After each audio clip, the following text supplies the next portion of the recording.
In 2007, the Youth Affairs Council of Victoria, in consultation with members of the youth sector, developed the Code of Ethical Practice, the first step for the Victorian youth sector. This code contained 8 principles of practice for working with young people.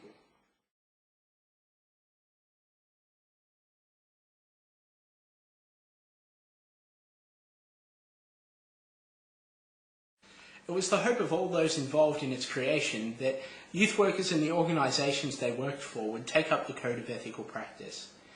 However, due to the voluntary nature of the code, this hasn't happened on the scale first thought. Part of the introduction to the code reads, although YACVIC produced the code, it needs to be a document owned by the youth sector for it to be of real value. This will ensure that the code becomes a living document supporting the professionalism and ongoing development of the sector. If the Victorian youth sector is to consistently provide ethical practice to the young people we work with, then an overarching code of ethical practice will be key in the development of professional association. Whilst professionalisation may cause more red tape for the sector, it also raises the bar for us. It sets a tone of confidence and encourages involvement.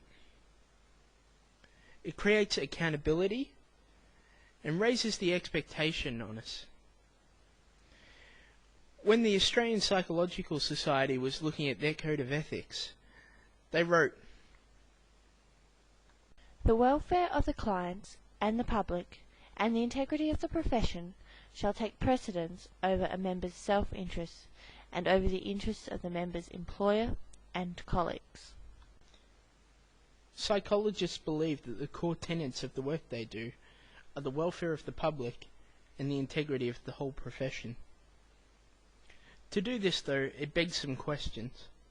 You have to choose who's in and who's out. You have to set a standard.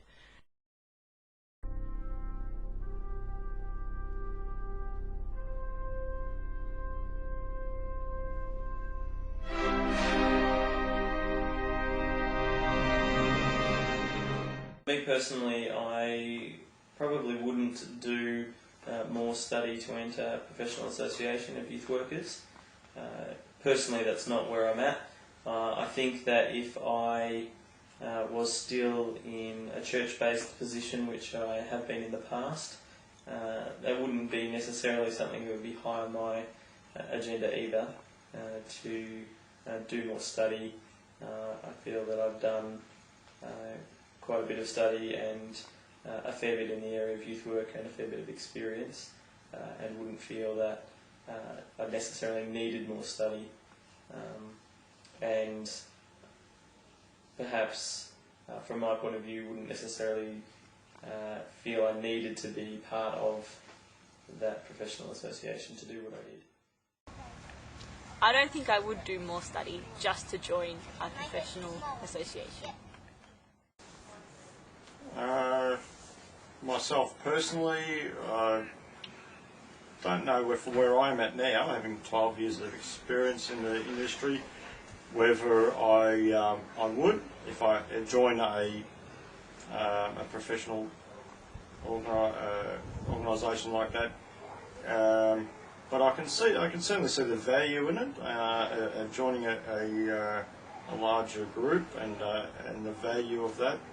I'd like to think that there could be some credits in that for learned experience, and certainly having a minimum base entry. Yeah, we'd consider that. Oh, definitely. I think for me personally, I would like to continue and do more study anyway. I think I'd really like to broaden my knowledge, but I think it should be mandatory in this industry for everybody to, I suppose, be governed under such an organisation.